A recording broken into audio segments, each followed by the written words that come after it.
Imagine a scenario. You find yourself in the midst of a lively conversation, surrounded by people engrossed in discussing everyday trivialities, the latest gossip, and superficial news. You strive to contribute deeper thoughts and interesting analytical insights to the conversation, but you are met only with incomprehension, a swift change of subject, or the feeling that your words are not resonating. In such moments, the thought involuntarily arises. Perhaps it's better to remain silent. If this feeling is familiar to you, know that you are not alone. The paradox is that intellect, contrary to popular belief, does not always bring people together, but sometimes separates them. The deeper your understanding of the complexity of the world around you becomes, the more difficult it is to find like-minded individuals who share your perspective. And don't think that this is just a subjective perception. Society often unconsciously rejects those who think outside the box. Arthur Schopenhauer, one of the most straightforward and insightful philosophers in history, argued that outstanding intellect is not a blessing, but rather a curse. It is a burden that dooms to isolation those who are able to see the world beyond everyday illusions.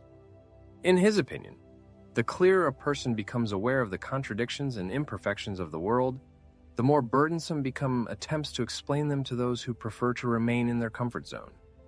After all, in the end, most people strive not for truth, but for convenience and tranquility. The question of whether high intelligence leads to isolation poses a difficult task for a person. How to find their place in a society where intellectual interests and depth of thinking seem alien to the majority. If you have ever felt detached from those around you, a sense of emptiness due to the lack of genuine intellectual exchange, perhaps you should consider not a personal problem, but what this feeling says about the world around you. Is intelligence a blessing or a curse? Theoretically, a developed mind should make life easier. Rapid understanding, identification of hidden patterns, avoidance of common mistakes. However, in practice, intelligence, which is supposed to be an advantage, becomes an invisible barrier, distancing from the rest of the world. Arthur Schopenhauer deeply understood this dilemma, arguing that outstanding intellect dooms a person to loneliness, since most people prefer to avoid deep reflection. And it's not about their inability to do so, but about the lack of visible social benefits. Why delve into philosophical questions, question established dogmas, notice hypocrisy in public institutions, if it only brings discomfort and misunderstanding? For many people, the path of least resistance is to accept the world without unnecessary questions and deep analysis. However, there are individuals whose minds are constantly in an active state, analyzing and identifying details that escape the attention of the majority. They notice moments of self-deception, when people prefer to hide in a world of illusions, just to avoid a collision with harsh reality. Attempts to convey their point of view to others often lead to disappointment, since the words of such people do not resonate. The problem is not disagreement, but that their arguments disrupt the comfortable and familiar course of thought that people carefully protect. In modern society, conformity is valued much more than the pursuit of truth. There is a certain invisible structure that ensures the stability and functioning of society, based on people's belief in certain illusions. For example, the illusion that happiness can be found through consumption, success lies in following generally accepted paths, and common sense is always a reliable guide. People who dare to question these established ideas are seen as a hindrance, as a detail that stands out from the overall picture. Their critical view disrupts harmony and threatens the carefully constructed world of illusions on which public order rests. This explains the fact that throughout human history, outstanding minds have faced rejection and alienation before their genius received due recognition. Socrates, the great ancient Greek philosopher, was sentenced to death on charges of corrupting the young generation of Athenians, simply because his relentless questions revealed the ignorance and limitations of those in power. Galileo Galilei, the Italian astronomer and physicist, was persecuted for asserting such an obvious fact as the heliocentric model of the world, where the Earth revolves around the sun and not vice versa. Friedrich Nietzsche, the German philosopher, was ridiculed and branded as a madman for his bold attempts to question the foundations of Christian morality and generally accepted values. Nikola Tesla, the brilliant inventor and engineer, died in oblivion and poverty, while others enriched themselves using his innovative inventions and scientific discoveries. A legitimate question arises: has anything changed in the modern world? Despite the rapid advancement of technology and scientific progress, human nature remains constant. We still live in a society that tends to punish those who dare to think outside the box and go beyond accepted norms. Rejection and alienation may not manifest as cruelly and openly as during the medieval Inquisition, but they still exist and affect the lives of extraordinary individuals. This can manifest as social isolation, a deep sense of being misunderstood by others, and difficulties in finding like-minded people who share their unique worldview.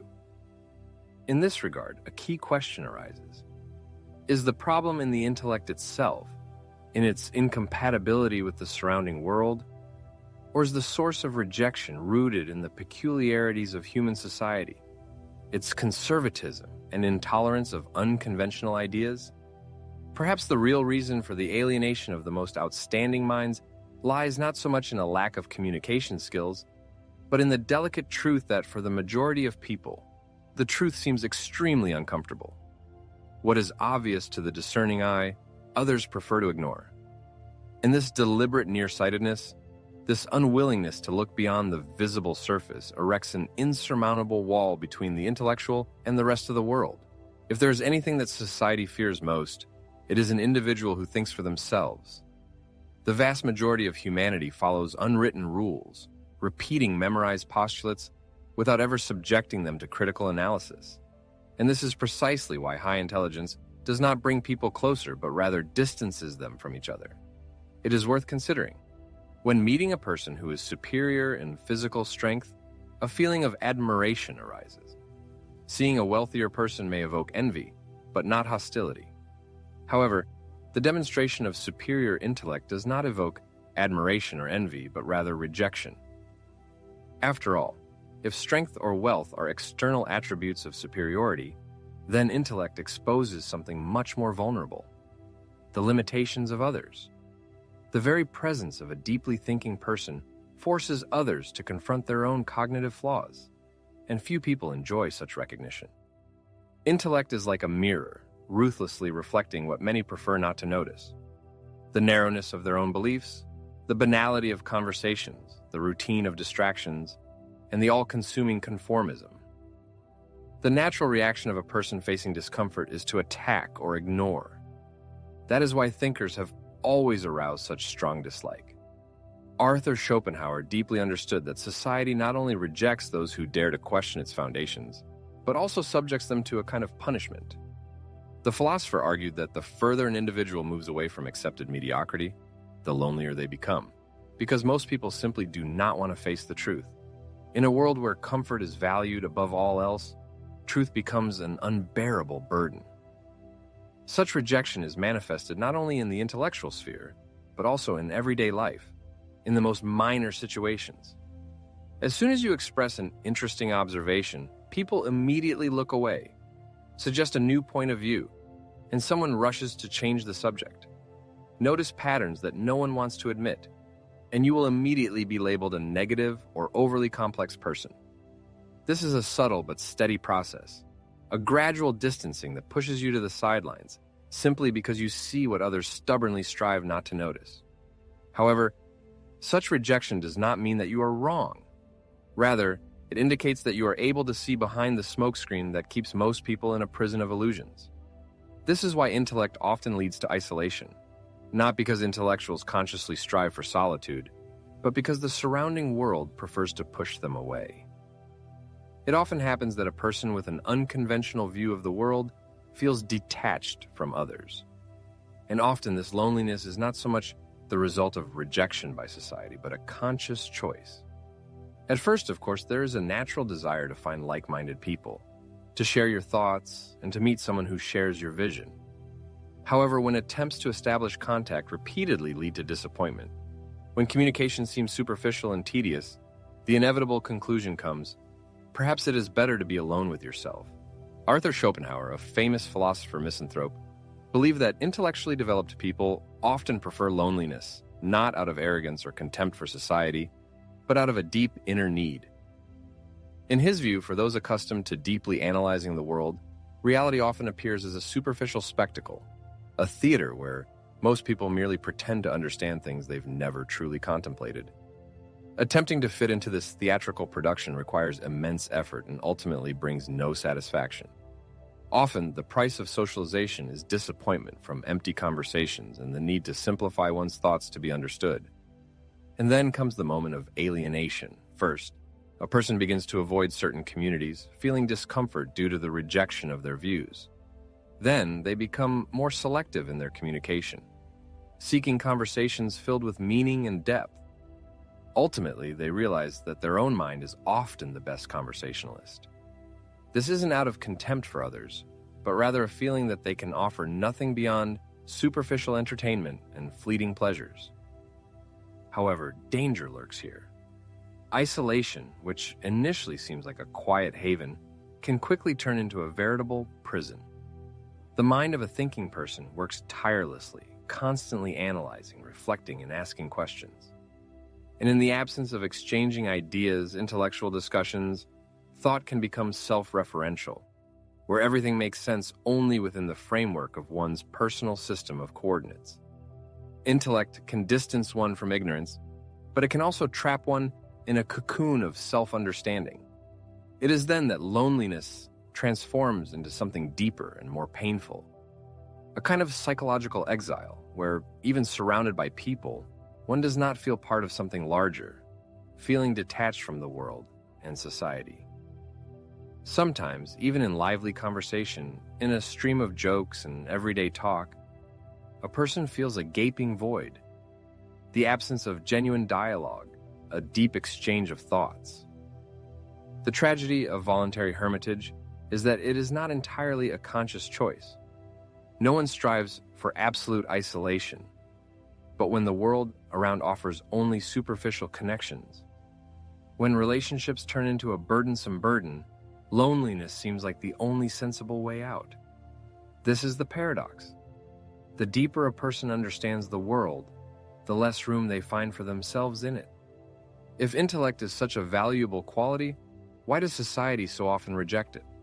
Why are those who can see further ridiculed, ignored, or even attacked? The answer is simple. The world is not made for thinkers, but for conformists. From its inception, society has favored those who follow established rules, not those who question them. From school, we are taught obedience, not reflection. We are accustomed to memorizing information without subjecting it to critical analysis, accepting ready-made truths without bothering to investigate them. A student who asks too many questions is seen as an annoying troublemaker. An employee who proposes innovations is seen as a threat to the stability of the company. A citizen who dares to challenge accepted views becomes a source of problems. Arthur Schopenhauer clearly saw this trend. He argued that the world is dominated by a system of collective mediocrity, where independent thinking is seen as a potential danger. The philosopher noted that most people seek not truth, but comfort, while truth is rarely pleasant.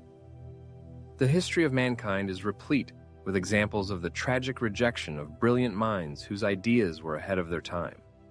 Recall Socrates, whose boldness in criticizing established Athenian values cost him his life. Galileo Galilei was persecuted for scientific audacity, questioning the geocentric model of the world. Friedrich Nietzsche was branded a madman for his uncompromising analysis of the contradictions of Christian morality. And even today, innovative thinkers often face prejudice and skepticism before their discoveries and insights are accepted by society. However, this resistance to intellectual pursuit is not limited to outstanding figures in the history of philosophy and science. It manifests itself everywhere, in the most ordinary situations. This happens when a person tries to start a deep conversation and in response meets only averted glances and signs of impatience. This happens when an alternative point of view is expressed, which is immediately rejected without due consideration. This happens when someone notices patterns that escape the attention of others, and instead of curiosity, encounters indifference. The sad truth is that society not only does not encourage critical thinking, but often actively hinders it. People who are prone to deep analysis and doubt are not so easily manipulated. They do not take ready-made answers for granted and are not satisfied with simplified explanations. Such behavior poses a threat to a system based on conformity and uniformity of thought. Herein lies the paradox. Society needs thinkers for its development and progress, yet simultaneously rejects them.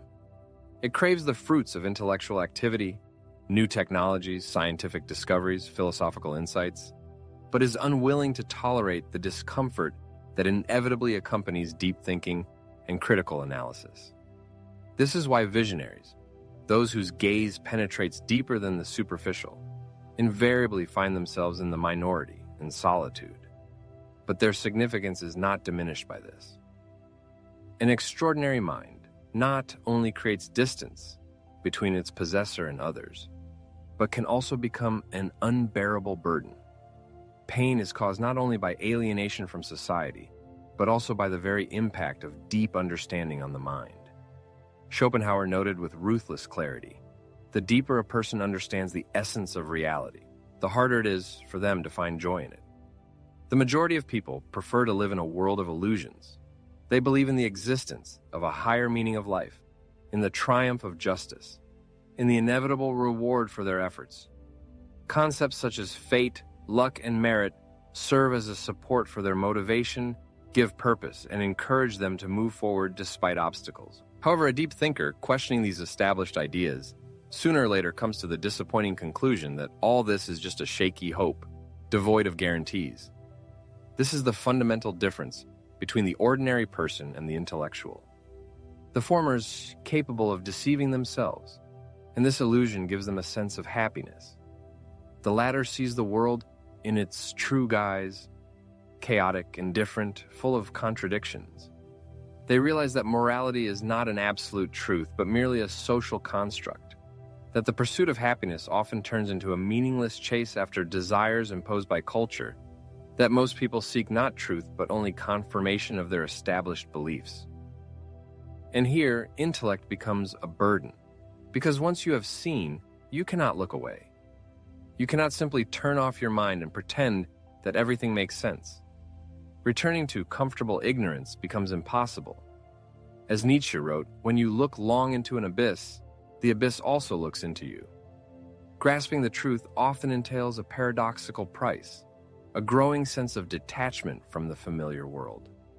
While ordinary people rejoice over minor achievements, whether it is the purchase of a new car, a promotion, or a fleeting love affair, a deeply thinking person involuntarily wonders about the true value of these triumphs.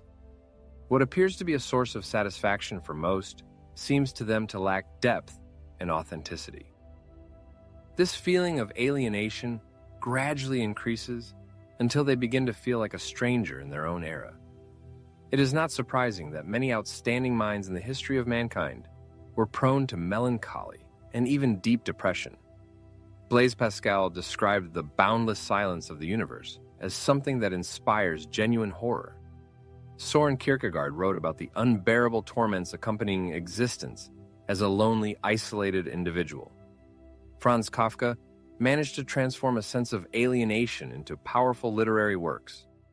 Arthur Schopenhauer, perhaps the most pessimistic of philosophers, saw life as an endless cycle of desires and disappointments, where the only salvation is complete renunciation of worldly temptations.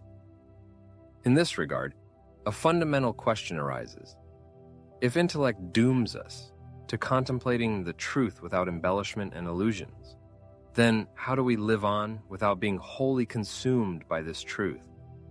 Is there a middle ground between blissful ignorance and absolute despair? It is this question that becomes the watershed between those who only suffer from the burden of their intellect and those who learn to use it for good. And the answer may lie in accepting one's loneliness, in realizing the uniqueness of one's path. When a sharp mind becomes the cause of alienation and a deep penetration into the essence of things turns into a heavy burden, a logical question arises. How to be? What remains for a person who can see the world deeper than the superficial gaze to do, so as not to be consumed by their own mind? Schopenhauer believed that, for a thinker, the only path to mental balance lies through accepting their loneliness and directing energy into a creative channel. He argued that intellectuals should not waste energy on trying to fit into a society that is unlikely to understand them.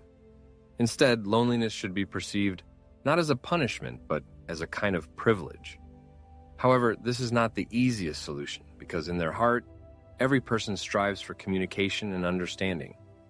Even the most independent minds yearn to find a kindred spirit, a person who shares their views and is capable of genuine dialogue. The problem is that such encounters are extremely rare, and it would be naive to expect society as a whole to value depth of thought. So, what to do? First, it is necessary to realize that intellectual loneliness is not equivalent to complete isolation. There are various ways to find like-minded people, through books, philosophy, intellectual communities, or even art.